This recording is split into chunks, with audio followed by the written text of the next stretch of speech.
En realidad estaba queriendo entrar por Classroom, pero se me ha complicado un poquito, me está siendo un poco difícil, es por eso que he entrado nuevamente por Zoom. Vamos a tener un poquito de dificultad quizás cuando se nos corten los 40 minutos. El ingreso lo van a hacer automáticamente, así como han ingresado ustedes en 2 o 3 minutos, nuevamente se van a conectar rápidamente y vamos a continuar con el tema. Bien, el tema de hoy día es la clase, digamos así, inaugural, una de las clases de repente de importancia en lo que significa la atención del parto, como es la pelvis ósea, ¿no?, en obstetricia. Entonces es importante hacerles recuerdo que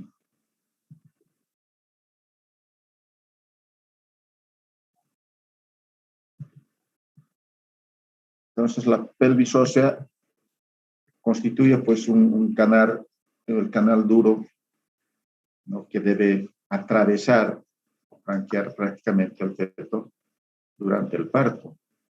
Entonces no es tanto así que va a tener que tener obstáculos como parte dura, que es la parte ósea, sino que este canal está revestido también por partes blandas, tejido blando.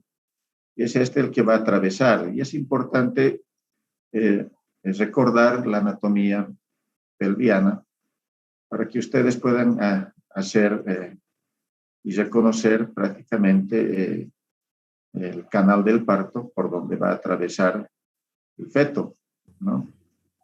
Y también es importante que como futuros médicos, en este caso médicos generales, entonces profesionales médicos, tengan el conocimiento exacto, ¿no?, de la pelvis ósea. Si bien es un acápite sencillo, nada complejo, nada complicado, es simplemente recordar de lo que ustedes ya llevaron en primer año, ¿no?, lo que es la pelvis ósea. Lo que me interesa prácticamente, lo más importante, yo lo voy recalcando, que es el canal del parto, es decir, la pelvis menor. Y vamos a ir viendo entonces poco a poco la parte de la pelvis ósea. Entonces la pelvis ósea está constituida básicamente por estos huesos, ¿no? En este caso son el coxal, que viene en número de 2 prácticamente, que son los huesos coxales, ¿no?, el sacro y el coxis. Tendríamos en total 4 huesos que componen la pelvis ósea. Esta es una vista lateral que en la vida embriológica, cuando se está formando, entonces está en diferentes colores. Inicialmente está separada, ¿no?, estas 3 partes óseas del hueso coxal, que son el ilion, el isquion y el pubis. Entonces, ya en la vida, después de que el niñito nace o el fetito nace a la vida extrauterina, estas partes óseas del hueso coxal se van osificando y constituyendo en un solo hueso, que va a formar obviamente parte de lo que es la pelvis materna. Para esto, entonces, es importante que conozcamos que la pelvis ósea ha sido estudiada ya hace muchos años atrás, siglos atrás quizás, ¿no? Pero los 2 principales obstetras o tocólogos, Cadwell y Molloy, perfeccionaron una clasificación, o sea, hicieron una clasificación de los tipos de pelvis más frecuentes, ¿no?, que las que se presentaban con mayor frecuencia, y las clasificaron de acuerdo a su fenotipo. Esta clasificación ayuda al clínico a comprender mejor cómo es que se produce el mecanismo del trabajo de parto, ¿no? Cómo es que por este canal del parto es que va a descender el fetito. En todo caso, no todas las pelvis son aptas para el parto, sino una sola, una de ellas, que viene siendo la pelvis ginecoide. Entonces ellos estudiaron una serie de aspectos anatómicos en estas pelvis, haciendo unas medidas en los diferentes diámetros, haciendo medidas y las clasificaron pues de esta manera en 4 tipos de pelvis, que vienen siendo la ginecoide, el androide, antropoide y platypeloide. Esas son los 4 tipos de pelvis que hasta ahora se siguen manejando. No ha cambiado ni se ha modificado en nada estos 4 tipos de pelvis. La que más nos interesa, haciendo relación con el tema y la materia, viene siendo la pelvis ginecoide.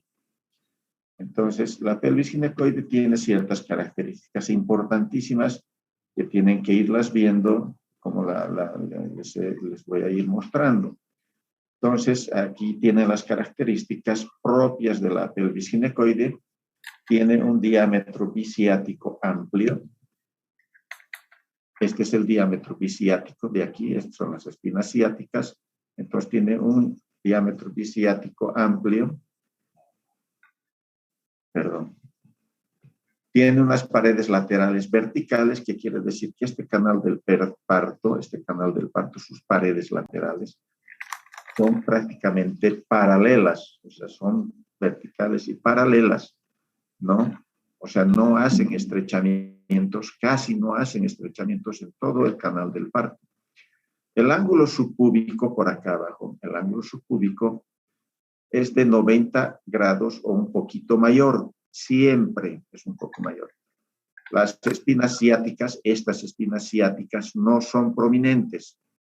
El diámetro biisquiático es amplio, este diámetro. El diámetro transverso, mayor. Diámetro transverso, este diámetro es el que vamos a utilizar, el transverso útil. Ya vamos a ver más hacia adelante cuando vayamos viendo las medidas del estrecho superior. El diámetro anteroposterior es un discretamente menor, como vamos a ir viendo. El diámetro anteroposterior. El sacro es cóncavo, no es como en los otros tipos de pelvis, que son más largas, más rectas, no tienen esa concavidad que tiene la pelvis ginecoide. La escotadura sacrociática, esta escotadura, ¿no? La escotadura sacrociática mayor es amplia y casi redonda. Estas características hacen que esta pelvis sea ginecoide y prácticamente pertenezcan a la mayoría, a un gran porcentaje, casi al 100% de las mujeres. Sin embargo, no todas las mujeres presentan este tipo de pelvis. Algunas veces existen ciertos grados de estrechamiento en las pelvis ginecoides o pelvis ginecoides pequeñas, siendo ginecoides un poco más pequeñas y que van a dar lugar a desproporciones cefalopélvicas. La pelvis androide viene siendo típica del hombre, ¿no? Entonces, así como la antropoide también viene siendo parte del hombre, puede ser de tipo androide o antropoide, casi son similares, pero tienen algunas diferencias, ¿no? En el androide, el diámetro transverso menor, el diámetro anteroposterior, es mayor. El sacro en anteroversión está un poco más hacia la parte anterior.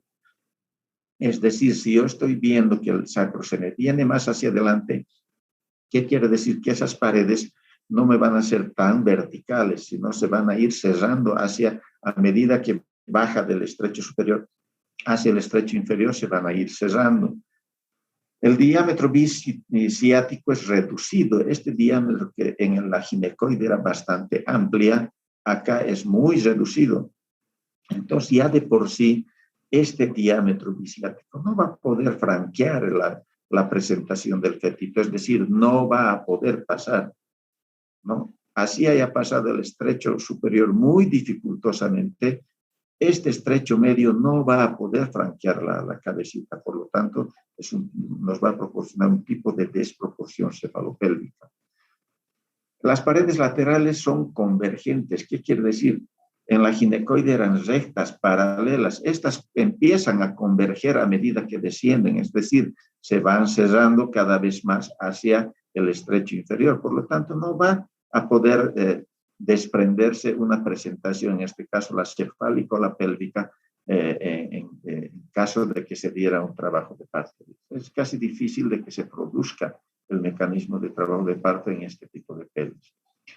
El ángulo subcúbico de la ginecoide es amplia, o sea, 90 grados en este caso es menor a 90 grados, es prácticamente un ángulo cerrado, ¿no? El diámetro biisquiático es reducido, ¿no? El biisquiático está aquí atrás, ¿no? O sea, en el estrecho inferior. Entonces, como se va cerrando hacia abajo el diámetro biisquiático, también se cierra. Entonces, por eso que las paredes laterales son casi convergentes, o sea, se van cerrando cada vez más a medida que desciende. Las espinas ciáticas son puntiagudas. Estas espinas ciáticas son puntiagudas.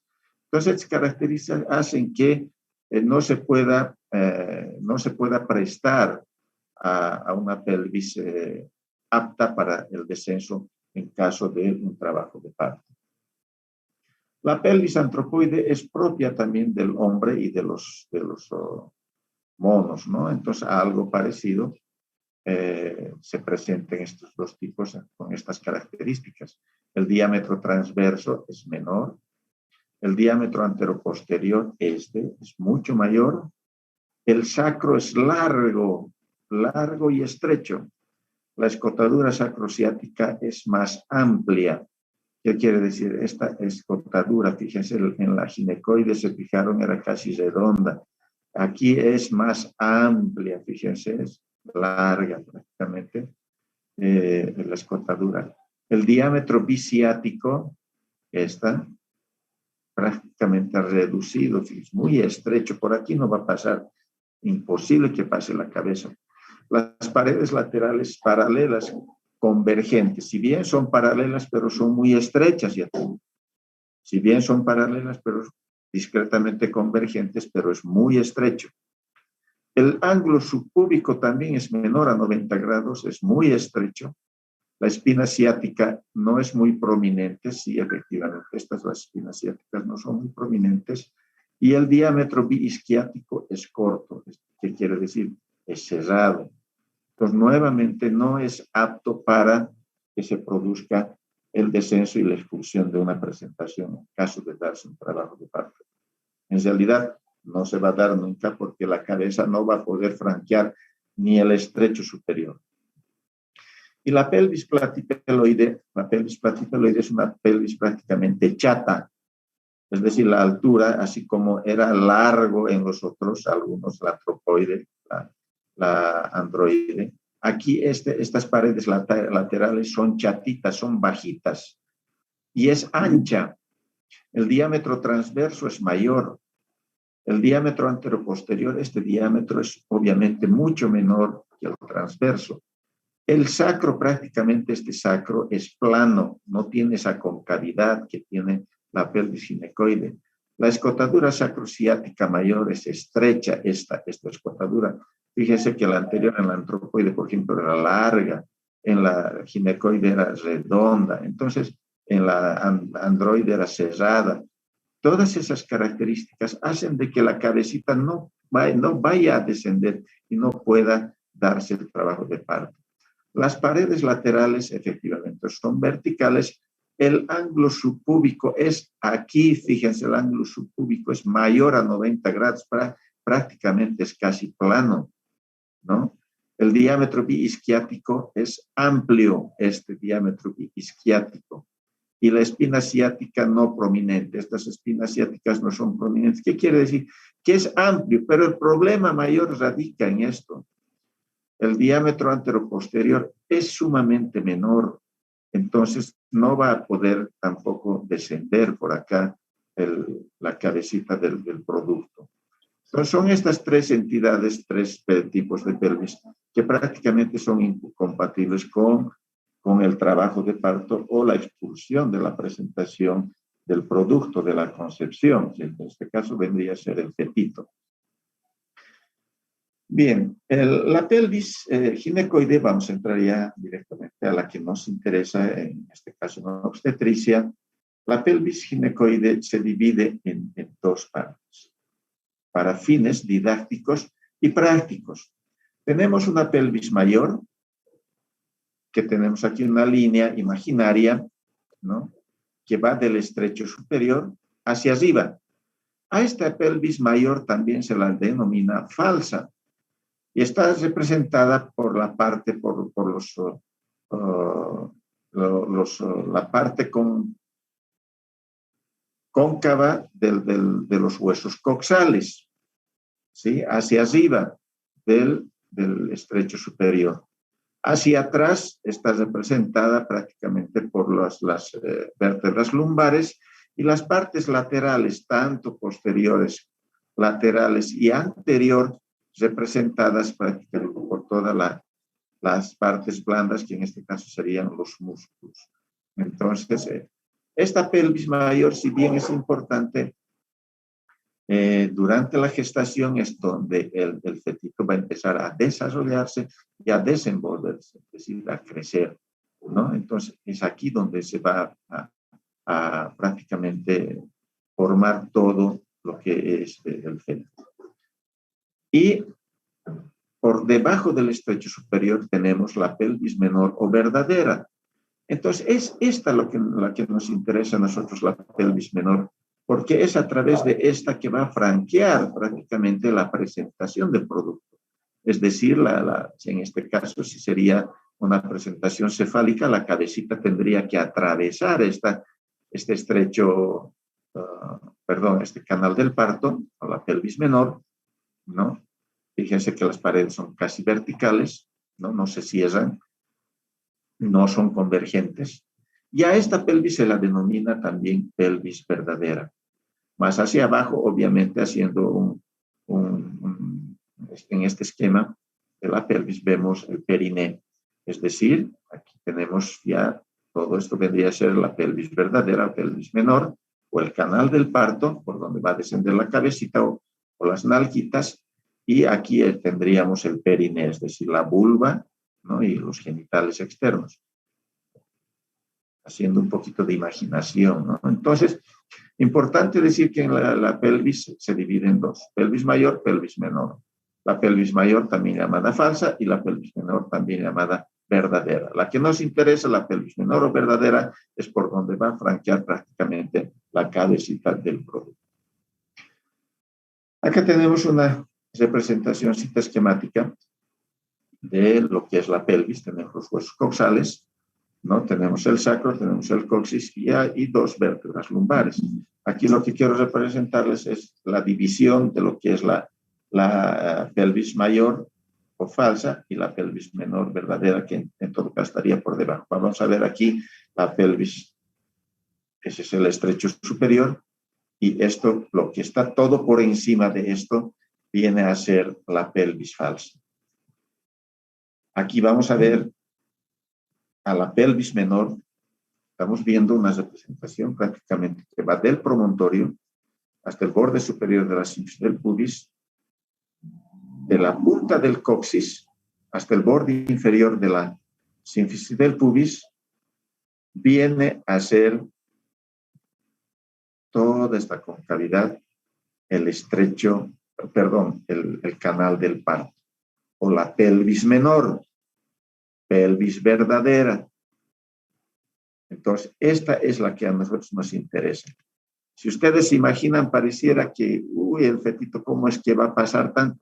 No, fíjense que es esta parte lo que tiene que franquear la presentación.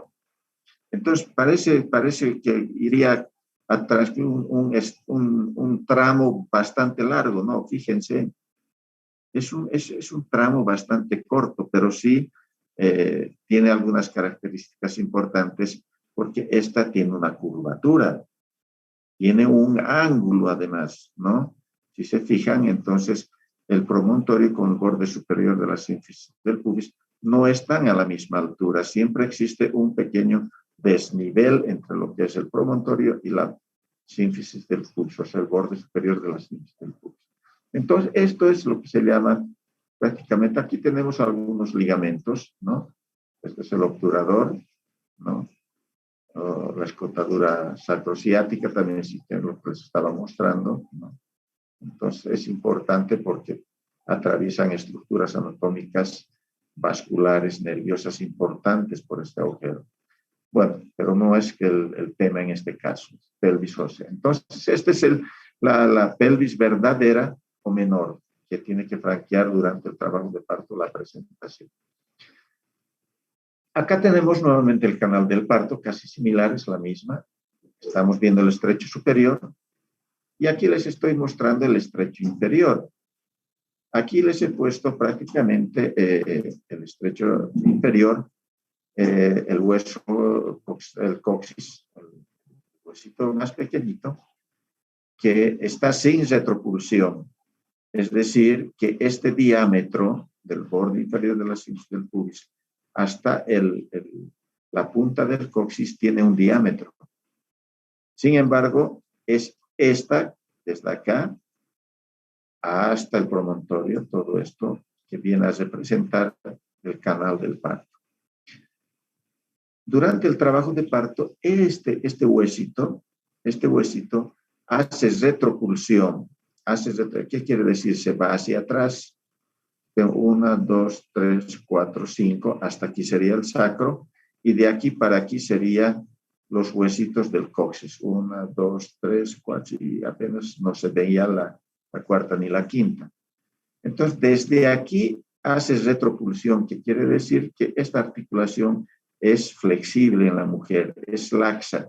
Entonces, cuando se está produciendo el descenso de la cabecita del producto, este huesito se va hacia atrás, hace retropulsión, por lo tanto, el diámetro en el estrecho inferior se amplía bastante para que pueda pasar la presentación sin ningún problema. Esa es la importancia de la retropulsión de este huesito que es el coxis. Acá hay una representación esquemática de lo que es el estrecho superior. Ya estamos viendo la pelvis verdadera y el estrecho superior. El estrecho superior está representado prácticamente por el promontorio. A cada lado, las alas del sacro. A ambos lados, la línea arqueada. A ambos lados, la línea inominada. Nuevamente, a ambos lados, la eminencia ileopectínea. Y finalmente, las ramas transversas y la sínfisis del pubis. Todas estas partes anatómicas son parte del estrecho superior, jóvenes. Si en algún momento yo les voy a preguntar cuáles son las partes anatómicas del estrecho superior, o les puedo decir como pregunta, pues si son parte del estrecho superior, el promontorio, las alas del sacro, y les puedo prender por ahí, ¿no? Con una pregunta. El coxis, les puedo ir. Entonces, excepto, les puedo poner, ¿no? Nomás tienen que conocerse de memoria todas estas partes por las que está formada el estrecho superior. El estrecho superior, también vemos aquí el promontorio, la línea inominada y la sínfisis, haciendo un pequeño resumen, y tenemos todo lo que es el estrecho superior. ¿Sí? Obviamente, si han memorizado un poquito lo que les he hablado hace rato, tenemos las alas del sacro, la línea arqueada, la línea inominada, la eminencia ileopectínea y la sínfisis del pubis, ¿no? Esto en el lado izquierdo y esto en el lado derecho. Ahora vamos a ver los diámetros. Es importante que se vayan grabando todas estas estructuras anatómicas, los diámetros que les voy a ir pasando, porque cuando ingresen al internado, pues van a tener que dar un examen, ¿no? De toda esta parte de lo que es pelvis ósea, van a dar un examen de lo que es trabajo de parto, van a dar un examen de lo que es mecanismo del trabajo de parto, y solo aprobando estos temas es que van a poder ustedes estar habilitados para hacer atención del parto. Mientras no aprueben estos temas, incluyendo el partograma, ¿no? Entonces, no les van a hacer atender partos jóvenes. Así que prestenle mucha atención al tema. Entonces, ¿cuáles son los diámetros? Vamos a ir mencionando el diámetro transverso. Tenemos, si se ubican un poquito, de repente me van a decir, pero más arriba es más amplio. Efectivamente, este diámetro transverso está aquí. Me voy a quedar sin tiempo. Les voy a habilitar nuevamente el link y se entran de inmediato, por favor. Ya tengo 10 minutos más. Entonces, el diámetro transverso es de 13 centímetros. Pero ¿cuál es la diferencia? Que este diámetro transverso útil, jóvenes, está equidistante del promontorio y de la sínfisis del pubis.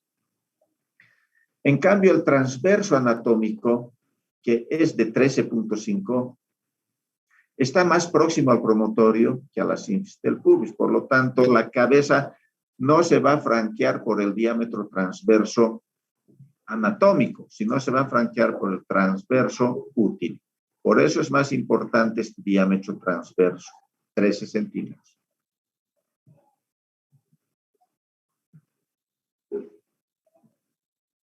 Ahí tenemos el diámetro anteroposterior,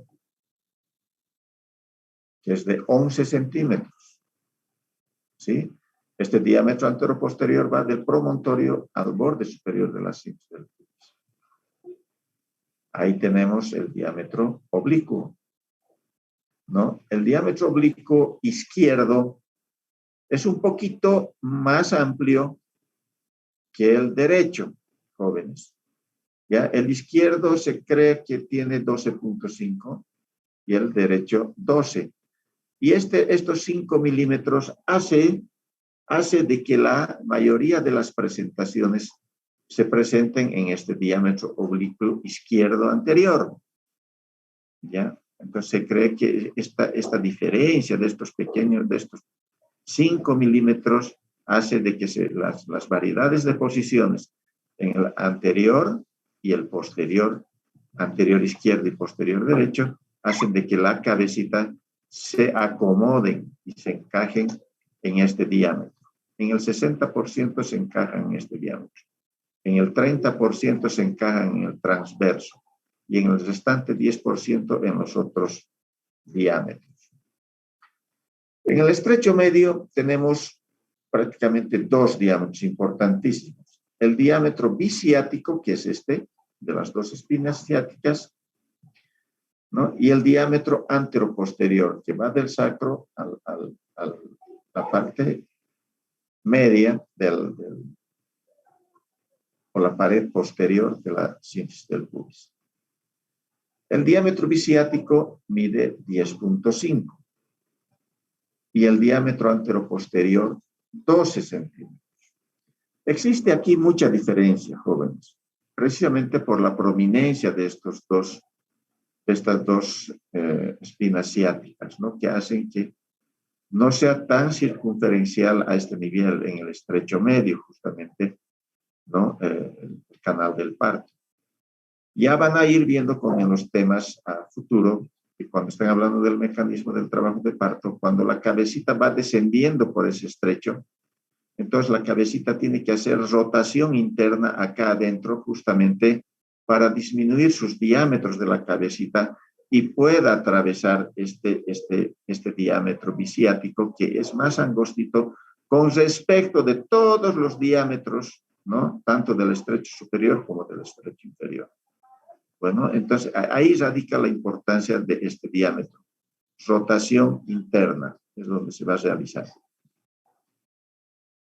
Y aquí viendo una vista de la parte inferior, vamos a ver el estrecho inferior. Acá tenemos el coxis, ¿no? Aquí tenemos las tuberosidades isquiáticas y las sínfisis del pubis. Entonces vamos viendo los diámetros del estrecho inferior. El anteroposterior mide 11 centímetros. Pero aquí estoy midiendo, jóvenes, con el coxis en retropulsión. Es decir, el coxis se ha volcado hacia atrás. Este es el diámetro transverso, que también es de 11 centímetros. Esto en el momento del parto, es decir, en el mecanismo del trabajo, cuando la cabeza va a descender al cuarto plano de Hodge. Va a descender y se va a presentar hacia el perineo. Entonces, para que la cabecita se expulse, este huesito coxal tiene que hacer retropulsión. Entonces, cuando no hace retropulsión, este diámetro es de 9.5. Si no hiciera retropulsión, esa cabeza no va a salir, porque el diámetro es 9.5. Y no hay diámetro en la cabecita en anteroposterior que mida 9.5. No hay. Difícil. Entonces, por eso es que necesariamente tiene que hacer retropulsión el coxis, para que en retropulsión se añada los 1.5 que le falta y nos pueda completar a los 11 centímetros. ¿Qué quiere decir? Que al final, con retropulsión, los diámetros del estrecho inferior en total son de 11 centímetros, tanto en anteroposterior como en transverso. Ahí tenemos el diámetro bituberoso y el diámetro anteroposterior. El coxis, ahí estoy mostrando, sin retropulsión. Bien, esos datos, estrecho superior, medio, inferior, tienen que conocerlas de memoria, todos sus diámetros. Luego también han analizado los conjugados, se han hecho estudios de los conjugados y tenemos principalmente 3 conjugados. El conjugado anatómico, el conjugado obstétrico y el conjugado diagonal, ¿no? Estos 3 conjugados obviamente tienen su importancia, pero principalmente el obstétrico, porque es ahí donde la cabecita va a ser o prácticamente va a chocar los huesos parietales, ¿no? Para hacer el asinclitismo anterior y luego el asinclitismo posterior. Es decir, normalmente la cabecita se encaja en sinclitismo y luego hace asinclitismo anterior y luego asinclitismo posterior. Y es importante esto porque no va a chocar la cabecita en el conjugado anatómico, es decir, el de arriba. No va a chocar aquí arriba. Este no me interesa. Este es el diámetro que me interesa porque es por aquí por donde va a pasar, pero tampoco me interesa el conjugado diagonal, este posterior. Sus medidas. Conjugado anatómico es de 11 centímetros, el conjugado obstétrico es de 10.5 centímetros y el conjugado diagonal de 12 centímetros. Los planos de Hodge es otro de los estudios que se ha realizado justamente para evaluar la altura de la presentación, es decir, a qué altura se encuentra la cabecita al momento en que la presentación, o sea, la cabecita está descendiendo. El primer plano de Hodge va del promontorio a la sínfisis del pubis, al borde superior de la sínfisis del pubis. A este se llama primer plano de Hodge. El segundo plano de Hodge, ojo jóvenes, se confunden mucho, va del cuerpo de la segunda vértebra sacra al borde inferior de la sínfisis del pubis. El tercer plano va de la articulación del tercer sacro, articulación del tercer sacro con el cuarto, pasando por las espinas ciáticas sin punto de referencia anterior. Ojo, sin punto de referencia anterior, paralela al segundo plano en este caso. Paralela al segundo. Este es el tercer plano de Hodge. Y finalmente el cuarto plano de Hodge, que pasa por todo lo que es el coxis, todo el cuerpo del coxis, paralelo al tercero sin punto de referencia anterior. Fíjense que todavía el tercero tiene un punto de referencia, que es la espina ciática. Y este punto de referencia en el tercer plano van a ver que es importante cuando vayamos a hablar los planos de Delhi. Estos planos de Hodge las usan algunas escuelas, ¿no? En América, Europa. Entonces, cada escuela tiene el derecho de utilizar los planos que mejor le convengan. En este caso, nosotros en la maternidad utilizamos los planos de Hodge, no utilizamos otro plano porque nos parece más útil, más fácil de evaluar que los planos de Delis, por ejemplo. Aquí vemos los planos de Delis y aquí la importancia de las espinas ciáticas. Fíjense que el tercer plano de Hodge tenía un punto de referencia en la parte media, que eran las espinas ciáticas. En los planos de Delis, las espinas ciáticas, que viene a ser el equivalente, o sea, el plano cero, el equivalente al tercer plano.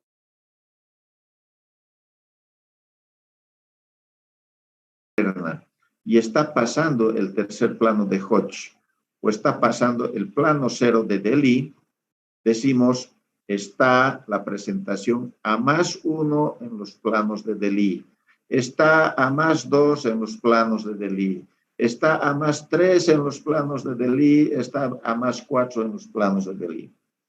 Pero si está más hacia arriba, cuando ya han tocado las espinas ciáticas y no tocan la cabecita, decimos, está a -1 centímetro, está a -2 centímetros de los planos de Delis. ¿Ya? Entonces, por la cuestión de que se trata de pequeños centímetros, no es muy categórico la valoración de la altura de la presentación con estos planos. Si bien muchas escuelas aceptan, pues si se han dado cuenta, los planos de Hodge viene a ser mucho más fácil, ¿no?, la valoración de la altura de la presentación con estos planos.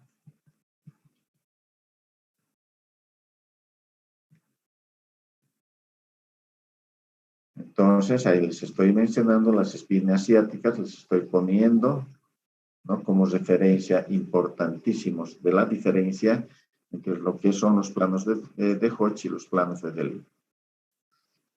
Puntos de reparo fijos del estrecho superior. Aquí, jóvenes, es importante. Esto es importante porque a través de esto nosotros vamos a ver las variedades de posición de la presentación. Entonces, presten atención. 1, promontorio. 2, articulación sacroiliaca. 3, línea innominada. 4, eminencia iliopectínea. 5, sínfisis del pubis. Nuevamente, 6, eminencia iliopectínea, en este caso el derecho. 7, línea innominada derecha. 8, articulación sacroiliaca derecha. 8. Estos 8 son puntos de reparo fijos en el estrecho superior. También se llaman puntos fijos de reparo de la pelvis materna. Ojo, ojito. Vienen preguntas por ahí.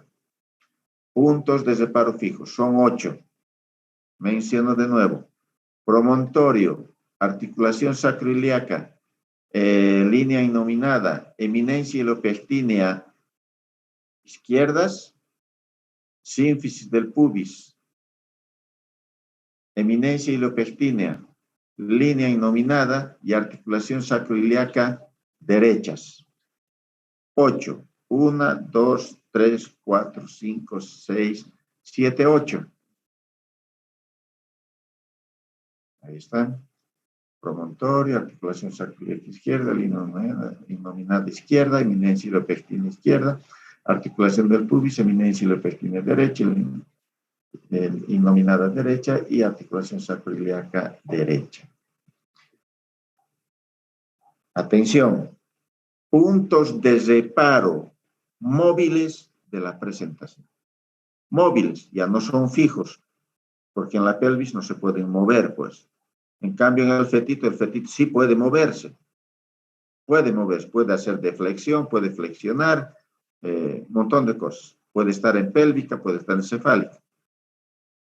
Entonces, los puntos de reparo móviles de la presentación viene siendo el bregma o fontanela anterior, occipucio o fontanela posterior, frontonasal o la glabela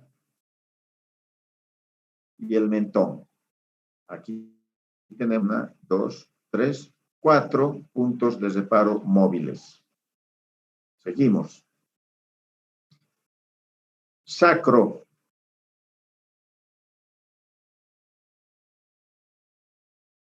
Acromio. El sacro y el hombro, el acromio.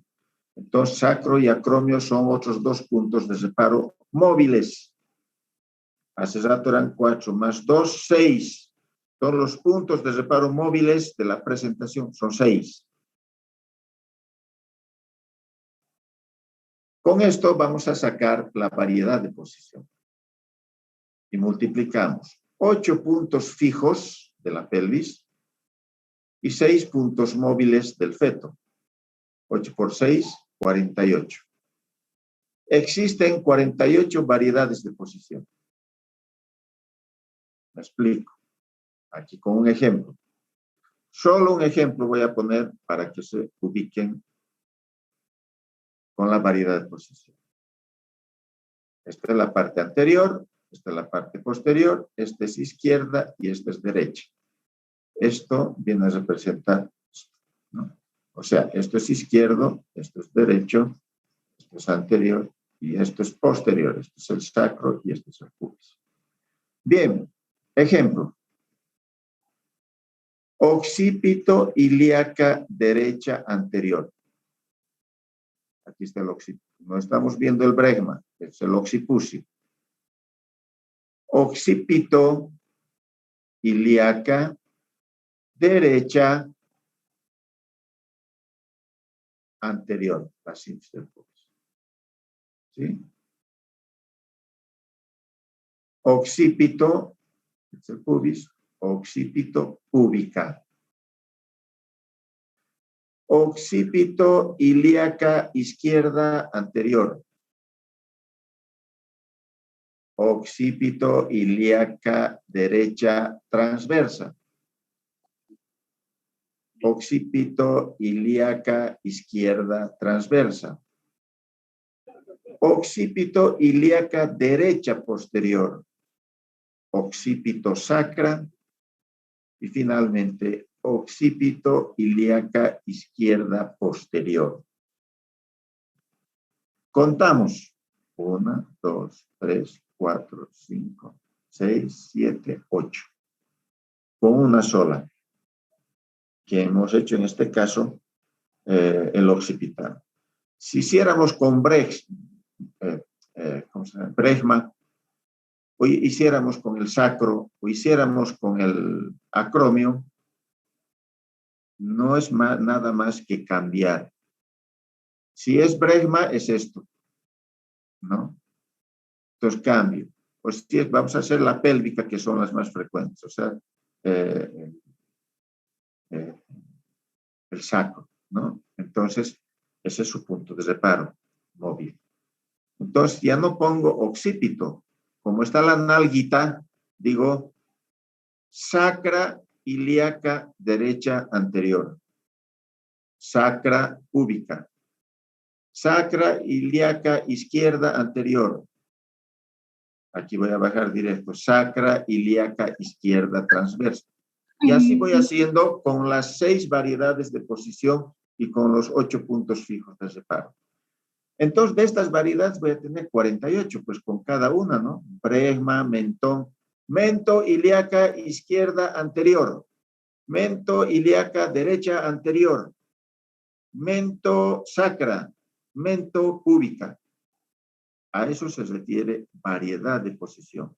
Y esta variedad de posición, jóvenes, ustedes la van a ir practicando cuando hacen el tacto, ¿no? Cuando hacen el tacto y tocan la presentación, ustedes van a decir, ay caramba, había estado de nalguitas.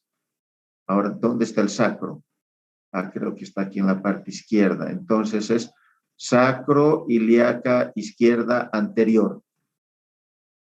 Ya están dando su variedad de posición. Por eso ahí radica la importancia de saber las variedades de posición. Saber y conocer los puntos de reparo fijos, saber y conocer los puntos de reparo móviles. Bueno, entonces les he dicho 8 por 6, 48. De estas, entonces, vamos a tener 48 variedades de posición. Esta curva de Carus no es nada más que una representación, les estoy mostrando lo que tiene que atravesar la cabecita.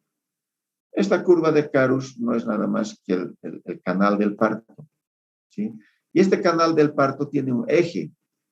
Este eje es importante porque viene desde el borde superior de la cinta del pubis y del promontorio, se va a ir a formar. Este es obviamente el conjugado obstétrico, del promontorio al conjugado obstétrico, que es lo que me interesa, ¿no? Y estoy yendo formando mi curva de Carus. ¿Sí? He formado mi curva de Carus, similar a esta, y tiene un ángulo de 110 grados. Entonces, si se imaginan un poquito y hacen volar un poquito la imaginación, no había sido que la agüita sale pues por un tubo cilíndrico y abajo, ¿no ven? O sea, no es que ploc sale rectito. No, jóvenes. Tiene que atravesar toda esta curva. Y les he dicho que en el estrecho medio, además, existen las espinas ciáticas, el diámetro biciático, por donde tiene que franquear 10.5 centímetros, la parte más angosta, y para franquear esto, tiene que hacer rotación interna. Ahí radica esta curvita para que tengan idea de que no había sido tan recta ese canal. Si bien es cilíndrico, pero tiene una angulación, tiene un ángulo. Y aquí una representación esquemática de las partes blandas, ¿no? Porque no todo es hueso, sino que está revestido también por partes blandas. Y ahí ven la curvatura nuevamente de la curva de Carus, ¿no? Esta curva de Carus que tiene que hacer necesariamente. Si se van ubicando aquí un poquito, la pacientita sí está un poquito echadita, pero ubíquense que aquí está sus genitales, aquí está el coxis, aquí está el pubis y en todo esto está el periné, ¿no? Entonces por aquí tiene que salir la cabeza, por acá. Entonces la curva, hace la curva y esta curva tiene 110 grados. Esta curva se llama curva de Carus. Bien, hemos terminado con esto la parte ósea. No es nada difícil, jóvenes, nada. Es que se agarren o es que si ya lo han, ya me imagino, son ustedes capísimos para hacer la copia tal cual de la presentación. Entonces, no hay ningún problema que lo hayan hecho, pero grábense, ¿sí? Los planos conjugados, los diámetros del estrecho superior, medio, inferior, y todo lo que les he dicho, puntos fijos de reparo, los puntos móviles de reparo, las variedades de posición, entonces todo eso. ¿Sí? Ese es sencillito, no es muy amplio ni es muy grande. He tratado de hacer algo lento para que me puedan entender y prácticamente estoy repitiendo lo que ustedes han llevado en anatomía. Vamos a pasar un poquito a lo que es pelvimetría, si bien esto no es más que todo una reseña histórica, vamos a ir. Lo que realmente nos interesa es la pelvimetría interna. Y eso lo vamos a ver en la siguiente parte. La pelvimetría puede ser directa, o sea, la interna, puede ser radiológica o puede ser indirecta o externa. Vamos a ir viendo cada una de ellas. La pelvimetría interna, que quiere decir pelvi, es de pelvis, metría, metros, que quiere decir voy a medir la pelvis, ¿no? Para esto, jóvenes, aquí en el esquema se les está mostrando, les estoy mostrando que ustedes deben conocer desde la punta del dedo más largo, que en este caso sería el dedo medio, hasta la articulación de la primera falange, ¿no? Entonces, con el metacarpio. Aquí, esta articulación hasta la punta, ustedes tienen que conocer. La mayoría, en promedio, tenemos 12 centímetros. La mayoría, en promedio. Pero pueden haber deditos más largos, pero pueden haber deditos más pequeños, como en las mujercitas, ¿no? Entonces, pero el promedio es de 12 centímetros. Ustedes tienen que saber cuánto mide en sus dedos, ¿sí? Es importante eso, joven, esto no es broma, ¿ya? ¿Por qué? Aquí estamos explicando el por qué, para valorar justamente si existe la posibilidad de que esta pelvis sea o no sea ginecoide. Bueno, entonces yo tengo mi medida de 12 centímetros y estoy viendo que mi conjugado diagonal, aquí mi conjugado diagonal es de 12 centímetros y mis dedos son de 2 centímetros, en todo caso yo debería tocar el promontorio. Si toco el promontorio y sé que mis deditos miden 12 centímetros, estoy frente a una pelvis ginecoide. Y peor aún, si es que no llego a tocar el promontorio, con más seguridad puedo decir que esta es una pelvis ginecoide. Pero, aquí viene el pero.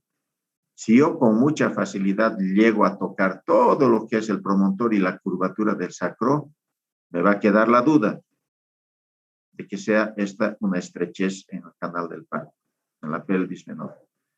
Entonces, normalmente no se toca el promontorio, joven. Siempre aquí está tocando, no está con un punteadito aquí. Está tocando el promontorio. Normalmente llegamos hasta por ahí nomás, no se logra tocar el promontorio. Y eso nos hace pensar de que se trata de una pelvis ginecoide. ¿Está bien? Aquí también estoy poniendo el diámetro del conjugado obstétrico de 10.5 centímetros, que también nos interesa. Pero en este caso, para la pelvimetría externa, esto es lo que nos interesa, jóvenes. Entonces, a medirse los dedos hoy mismo. Seguimos con pelvimetría interna. Valoración importante de las espinas ciáticas, jóvenes. Las espinas ciáticas. Valorar. Bueno, entonces, ¿me ven a mí, jóvenes? ¿Me ven o no me ven? Yo no logro verlo, doctor. No, doctor. No se lo ve.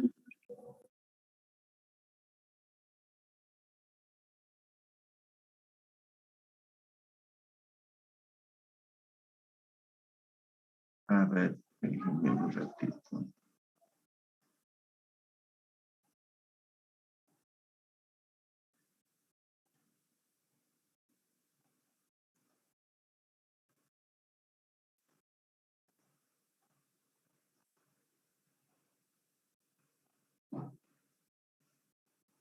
Vista moderador. Oh. ¿Qué he hecho?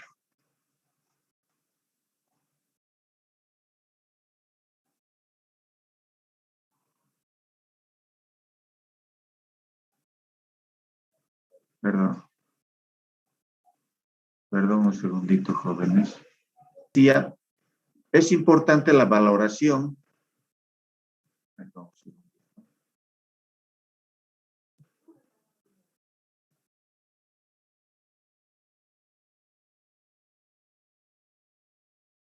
De las espinas ciáticas, ya les he dicho que aquí es donde va a ser rotación interna la presentación.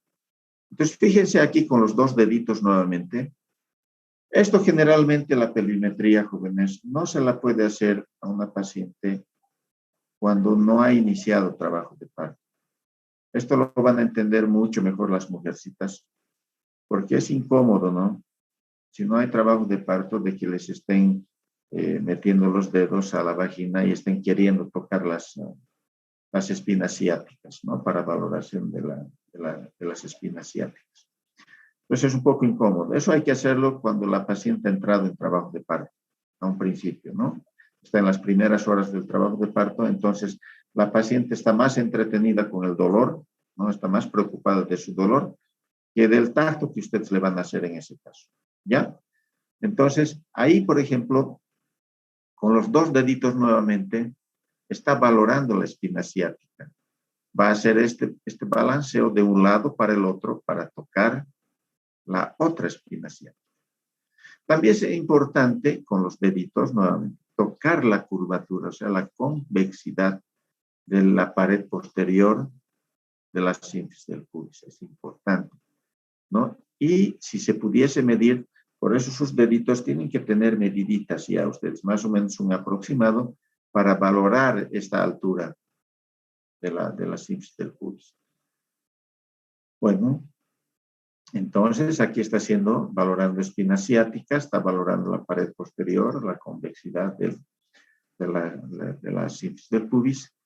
Y fíjense la importancia que radica.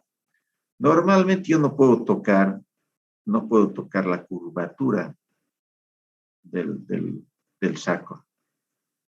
Eso me hace pensar de que estoy frente a una pelvis ginecoide. Pero si yo, sabiendo mis medidas, toco el promontorio, toco la curvatura, me hace pensar de que no es una pelvis ginecoide, es muy estrecha.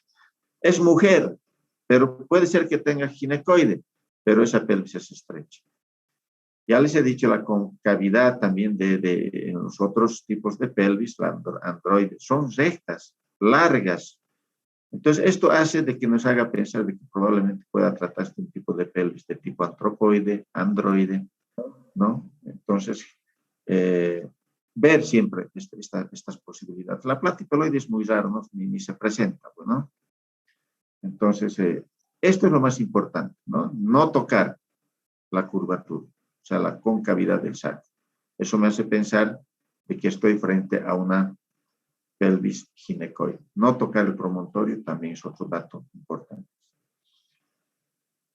¿Cómo hago la valoración? Cuando les he hablado de los tipos de pelvis, también les he dicho mayor a 90 grados y menor a 90 grados. En este caso voy a tratar más o menos de mostrarles cómo podrían valorar el arco subpúbico o el ángulo subpúbico. En todo caso, esta es una ginecoide. ¿Sí? Fíjense cómo hago con el dedo gordo y el índice. Puedo valorar de esta manera el ángulo subpúbico.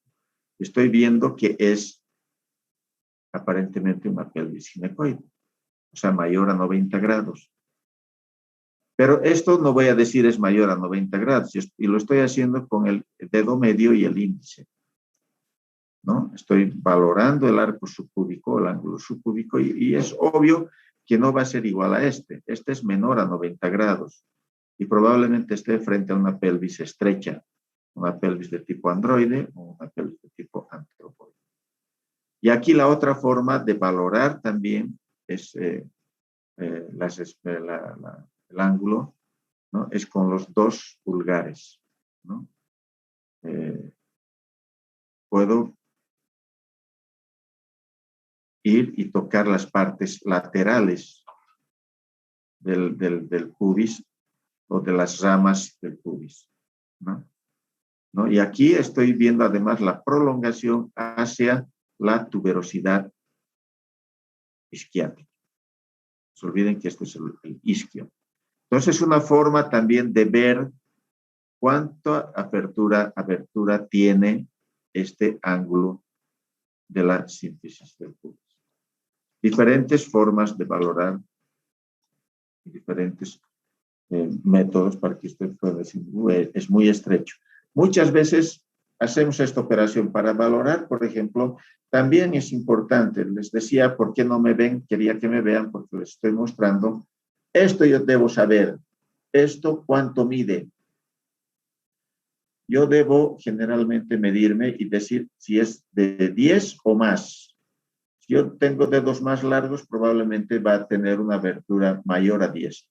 Entonces, con esto yo puedo tocar, cuando hago el tacto y abro dentro de la vagina, voy a poder tocar, casi tocar las 2 espinas ciáticas, jóvenes.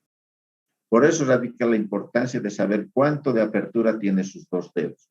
Hay mucha gente que no puede abrir mucho, abren así, entonces eso no sirve. Entonces la técnica que les ha mostrado es con los 2 deditos, así como esto, ¿no? Con los deditos, ir de un lado y al otro lado y hacer más o menos un tanteo, ¿no? Sí, parece que está alejadito nomás y es más de 10. Pero lo ideal es esto. Si yo toco, mejor. Y esto es para el ángulo subpúbico, ¿no? Esa es la pelvimetría directa, interna, que es la que realizamos y la van a realizar ustedes. Esta pelvimetría radiológica era la que se utilizaba antiguamente, solamente para historia, les estoy mostrando, para conocimiento, para cultura, un poquito. Antes sí se utilizaba la radiología, aquí estamos viendo una presentación, estamos con los diferentes diámetros, ¿no? En la parte ósea también, estos son el fémur de la mamá, ¿no? La pelvis de la mamá, está descendiendo la cabecita, ¿no? Tenemos aquí el diámetro biciático, el transverso aprovechable. Bueno, serie de medidas que antes se las tomaba radiografías. Hoy día, a ver, digan, voy a mandar a hacer... No, no les mandan a hacer radiografías. Es una locura. Entonces, se ha descartado, ya no se utiliza, se utilizaba antiguamente la pelvimetría radiológica y solamente queda como historia, ¿ya? Para valoración de la pelvis materna. La pelvimetría externa también todavía se la valoraba y actualmente quedó en el desuso, ¿no?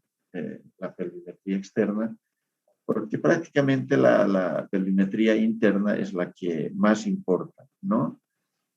Entonces, para hacer la pelvimetría externa, nosotros nos valemos de unos instrumentos que se llaman pelvímetros, ¿no? Que estos a manera de compases nos sirven para medir determinados diámetros, ¿no? Pero por la parte externa. Entonces, aquí nos hace referencia al doctor Michelis, quien hizo, ¿no? Estudios importantísimos, fíjense, de 1848, muy jovencito, ¿no? Y además Baudeloc. Baudeloc también, que fue el sobrino de este anterior, los que desarrollaron los primeros compases o pelvímetros. Entonces, fíjense, vamos a ir viendo pelvimetría, de pelvismetría, medir la pelvis. Pero en este caso ya no es interna, estamos haciendo la pelvimetría externa. Y a través de un instrumento que se llama pelvímetro, que es una especie de compás. Este pelvímetro, por ejemplo, les estoy mostrando y les voy a mostrar un gráfico, es similar, el de Martin es similar al de Collin. Y así muchos otros pelvímetros son muy similares. Lo importante es que estos pelvímetros tienen unas medidas, unas graduaciones en centímetros. Algunos medían en pulgadas antiguamente, pero la mayoría estaban medidos en centímetros, ¿no? Estaban graduadas, quiere decir. Estas varillitas tenían unas graduaciones. Entonces vamos a ver estos pelvímetros, fíjense. ¿No? Existe una variedad, les he puesto 4 de los más frecuentes, ¿no? Que se utilizaban antiguamente para hacer la pelvimetría externa. El de la izquierda es el de Collin. Caramba, el tema está muy largo. El de la derecha, el de Baudeloc. El de la izquierda baja Martin y el de la derecha baja Simon. Fíjense las diferencias. La única diferencia es que su varilla aquí de las medidas es recta y de esta es curva, ¿no? Las puntas hasta son similares. Cada quien le daba una cosita diferente a su pelvímetro y le ponían su nombre. Este, por ejemplo, fíjense dónde varía en su varilla de las medidas. Está un poquito más alta que esta, está abajo prácticamente en la base, ¿no? Obviamente sus brazos son aplanados. Este también aplanados en otro sentido, y este es aplanado en otro sentido. Pero al final es el mismo. Fíjense las características. De este con este y de este con este. Entonces había pequeñas diferencias, pero al final hacían el mismo trabajo, ¿no? Medir la pelvis.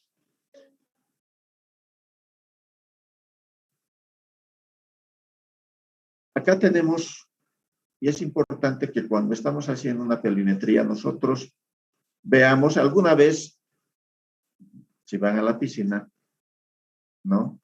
Se van a fijar en las mujercitas, van a ver que algunas tienen muy marcadas estas fosas.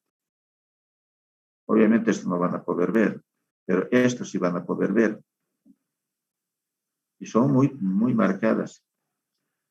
Entonces, la medida de estas marcas, aquí es la quinta lumbar, que hace una marca, la espina ilíaca posterior superior hace otra marca, espina ilíaca posterior superior, ¿no? Derecha, izquierda, y el pliegue interglúteo, aquí. Entonces, trazamos unas líneas que unan estos puntos y nos va a formar un rombo. A este rombo se le llama rombo de Michelis. Y prácticamente nos ayuda, ¿no? a valorar la pelvis por la parte externa y a decir que esta pelvis es simétrica. Nos ayuda a valorar la simetría de la pelvis, jóvenes, ¿no? Entonces va a formar este rombo y tiene sus medidas también, que es importante, unas medidas aproximadas que nos está indicando, fíjese, esto mide 5, de aquí a aquí 5, 10, estamos hablando que tiene un estrecho medio, probablemente de una pelvis ginecoide. Fíjense la parte anteroposterior, tiene 4, 5 y tiene 6, 5 y hace un total de 11 centímetros. Lo más probable es que sea una pelvis ginecoide. Pero en todo caso, nos está diciendo que no tiene vicios esta pelvis. Es una pelvis simétrica. Ya no se valora, jóvenes, pero a manera de práctica podrían hacerlo. Es simplemente pedir al residente o al docente que les indique cuál es el rombo de Michaelis y midan y van a ver que van a coincidir con estos datos.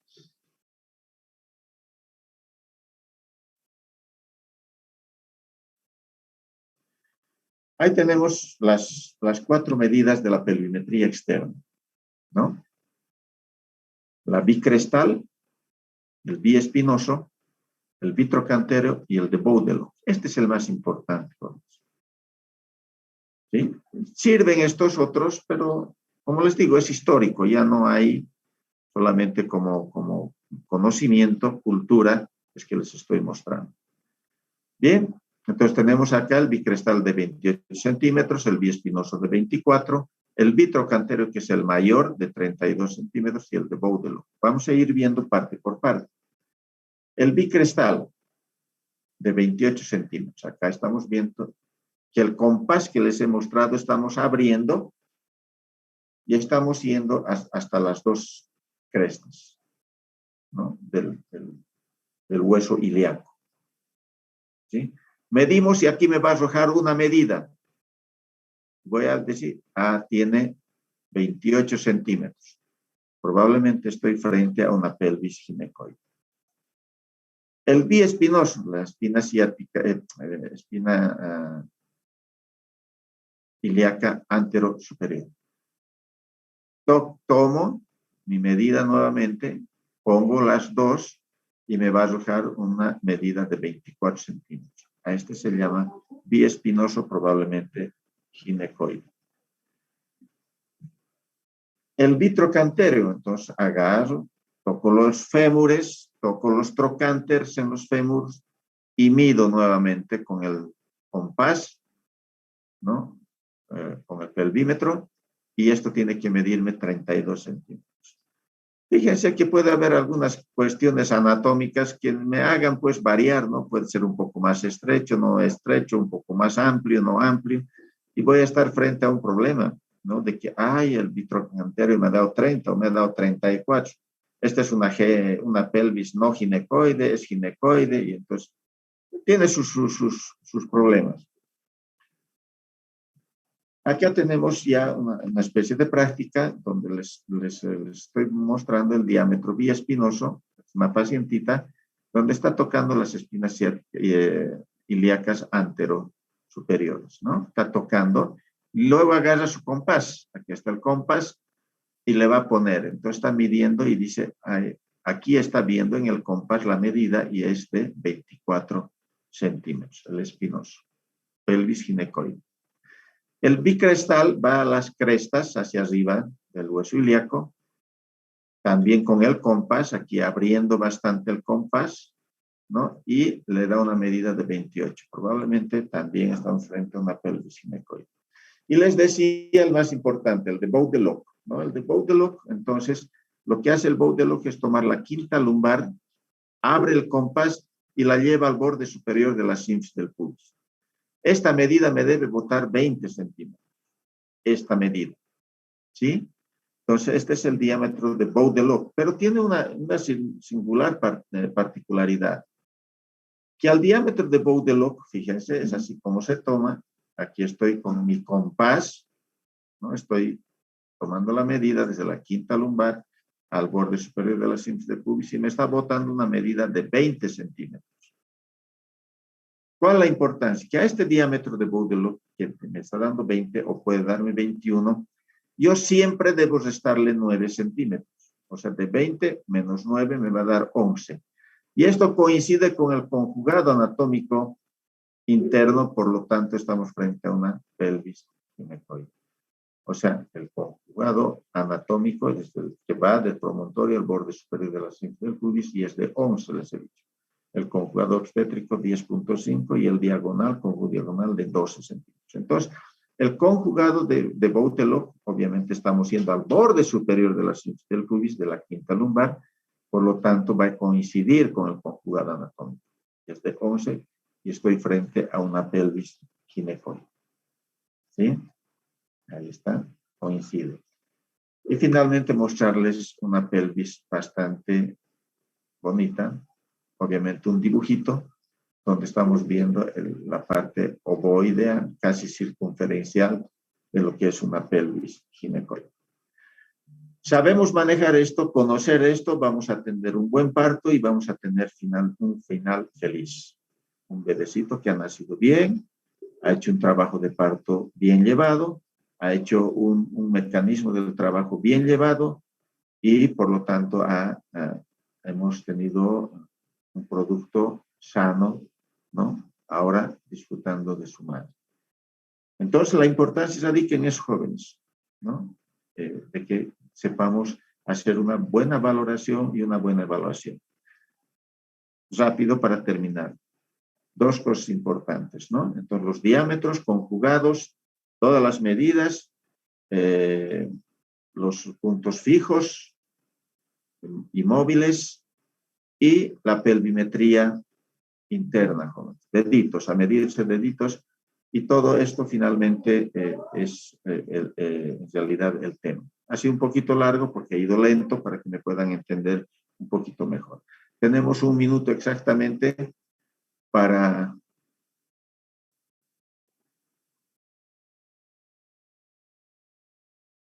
Si es que tienen alguna pregunta. Está claro, doctor. Gracias por la clase.